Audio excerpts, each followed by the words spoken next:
no coração de Lisboa, Portugal, no ano de 1195, nasceu uma criança que um dia seria conhecida como o Martelo dos Hereges e o doutor evangélico. Seu nome era Fernando Martins, mas o mundo conheceria como Santo Antônio de Pádua.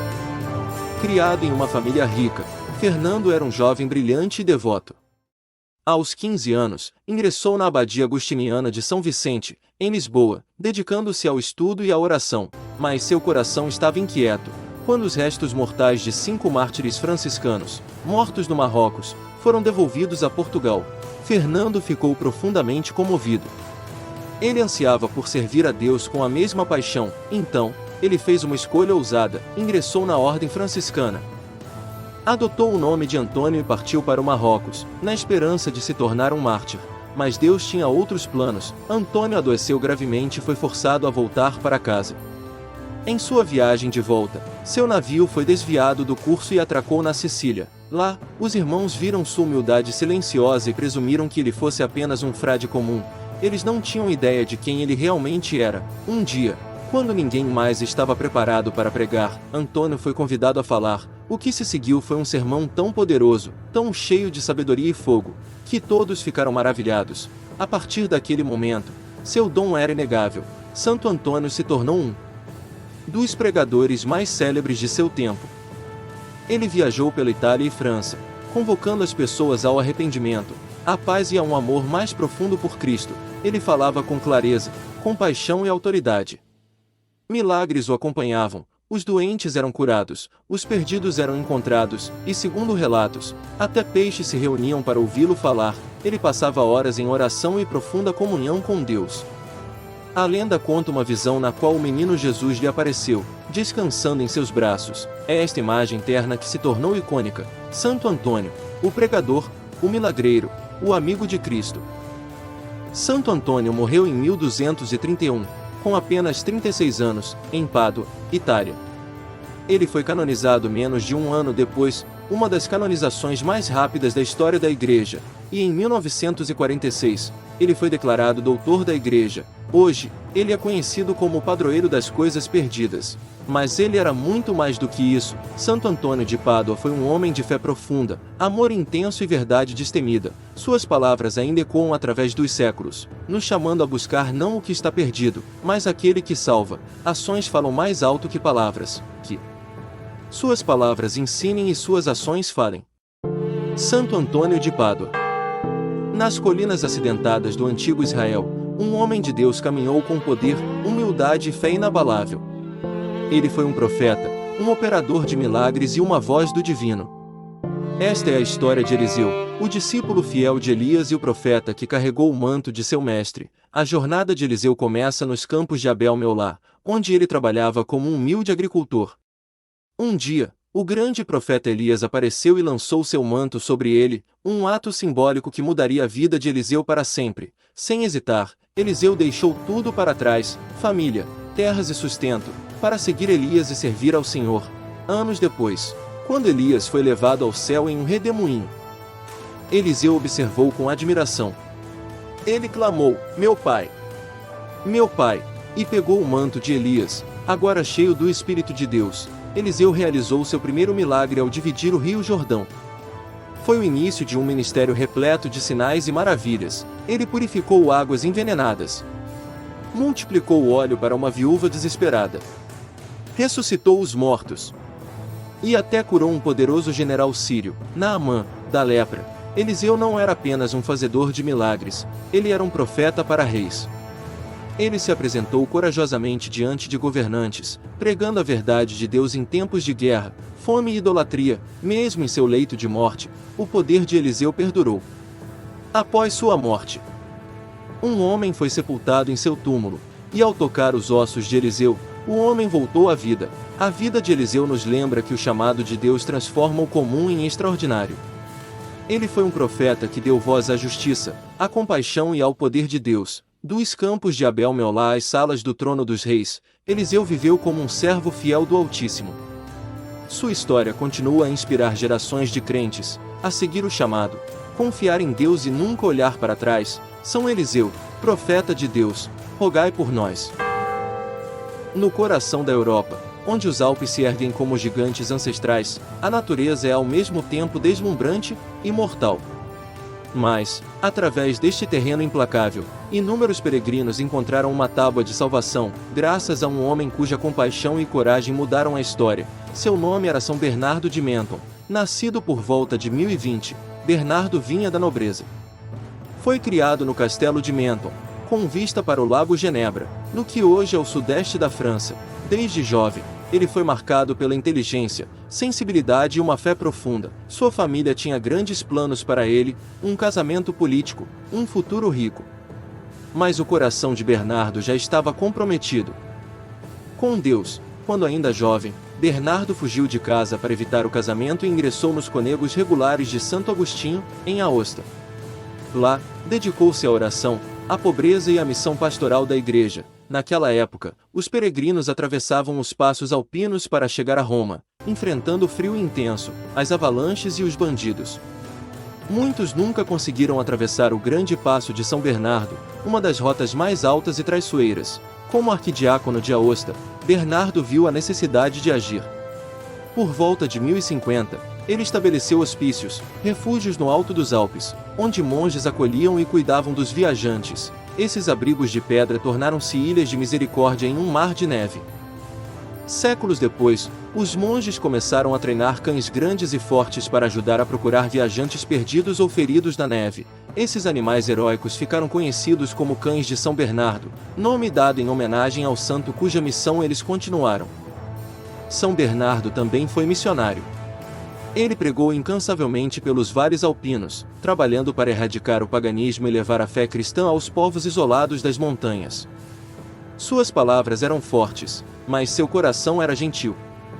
Ele viveu toda a sua vida adulta a serviço do próximo, protegendo os vulneráveis, guiando os perdidos e construindo a presença da igreja nos lugares mais altos da Europa.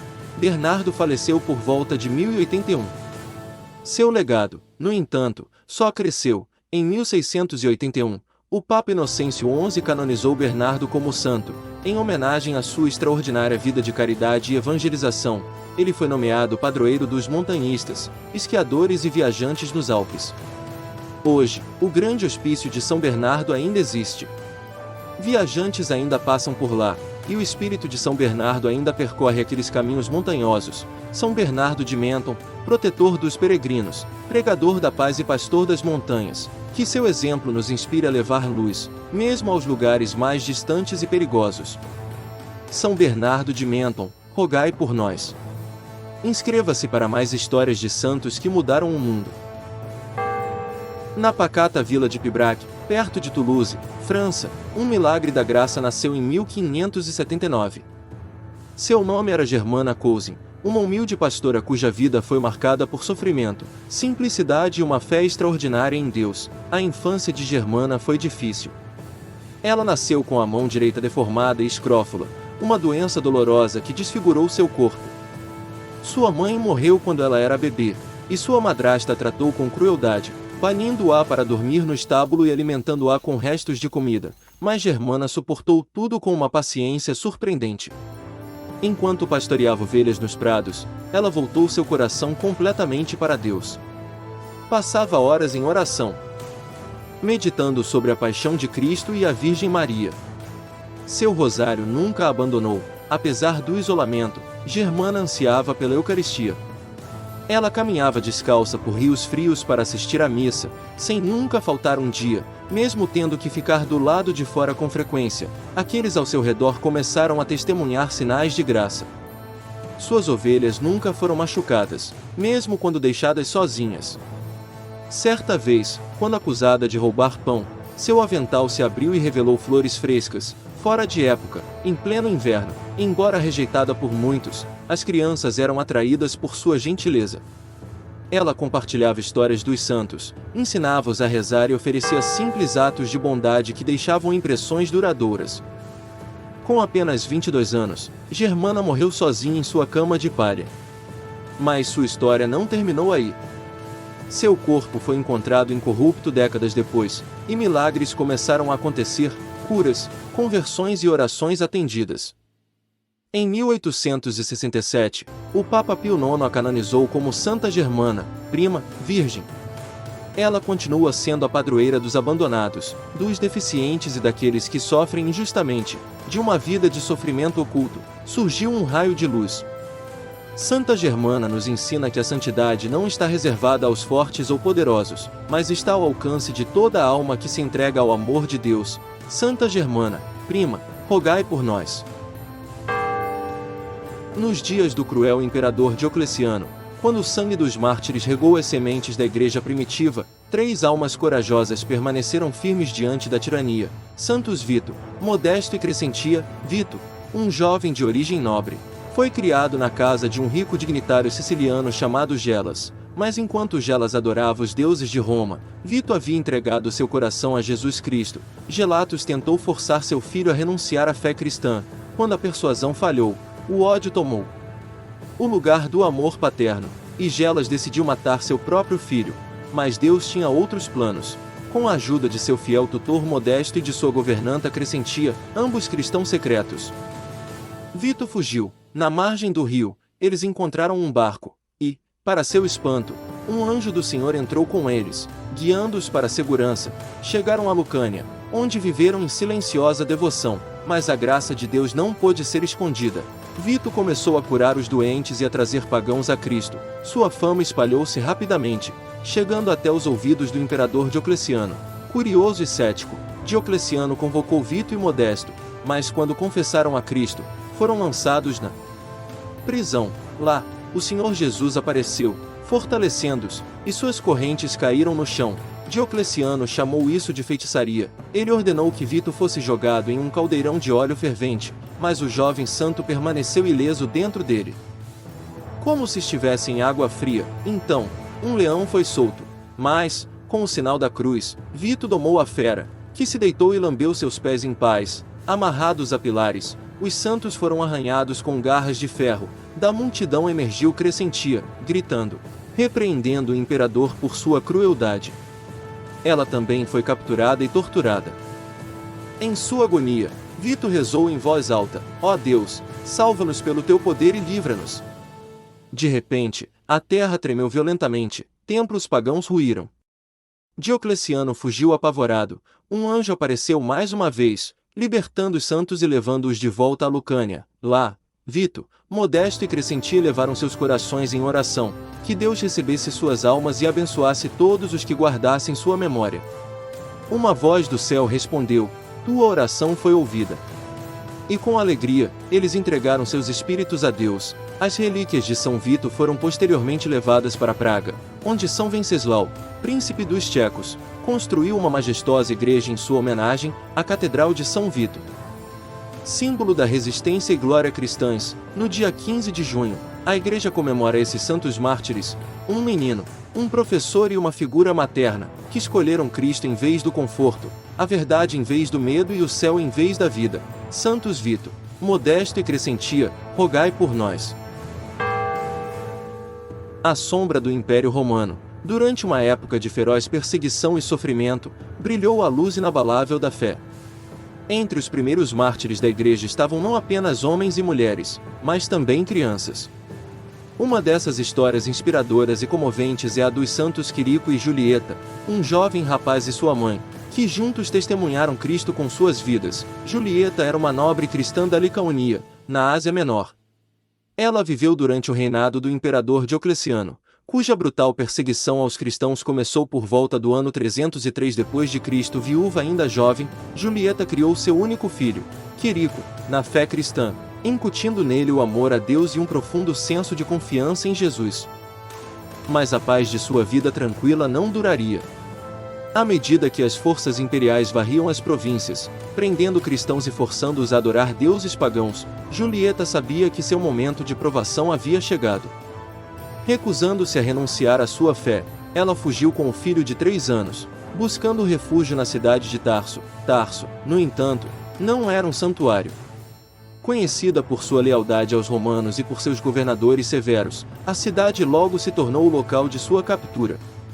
Levada perante o juiz romano, Julieta foi ordenada a oferecer incenso à imagem do imperador, um ato simbólico de rejeição a Cristo. Eu sirvo ao Deus vivo. Não adorarei ídolos feitos por mãos humanas. façam comigo o que quiserem. Quirico, ainda criança, estava com ela no tribunal. Ao ver sua mãe sendo espancada e ridicularizada, gritou com surpreendente ousadia: "Eu também sou cristão." Sua inocência e coragem chocaram os presentes.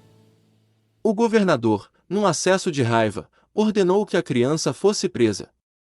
Ainda agarrado à mãe, Quirico resistiu.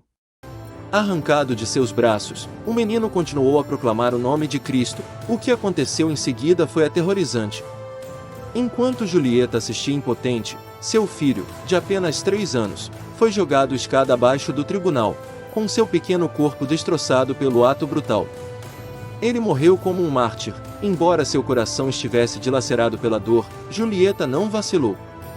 Foi espancada, torturada e finalmente decapitada. Sua alma se juntou à de seu filho no céu, onde nenhuma dor mais poderia tocá-los. A igreja os lembra como santos Quirico e Julieta, mãe e filho. Unidos não apenas pelo sangue, mas pelo amor de Cristo. Sua história se espalhou rapidamente pelo mundo cristão primitivo. No século V, igrejas e santuários já eram dedicados a eles por toda a Europa e Oriente Médio. Eles se tornaram especialmente amados na França, Espanha e em partes da Igreja Oriental. Até hoje, são venerados como padroeiros das crianças, das mães e de todos aqueles que sofrem injustamente por sua fé. O testemunho dos santos Quirico e Julieta nos lembram que a santidade não está limitada pela idade, nem a coragem está reservada aos fortes. No reino de Deus, até uma criança pode se tornar um herói, e o amor de uma mãe, quando unido a Cristo, torna-se uma luz que nenhuma escuridão pode superar. Santos Quirico e Julieta, rogai por nós. Obrigado por assistir a esta história de um dos incríveis santos de Deus. Nascentes Stories, nossa missão é fortalecer a fé e alcançar até mesmo aqueles que ainda não creem. Você pode nos ajudar a espalhar a luz de Cristo compartilhando este vídeo, deixando um comentário, curtindo e se inscrevendo. Juntos, podemos ser mensageiros de esperança e verdade. Deus abençoe a todos!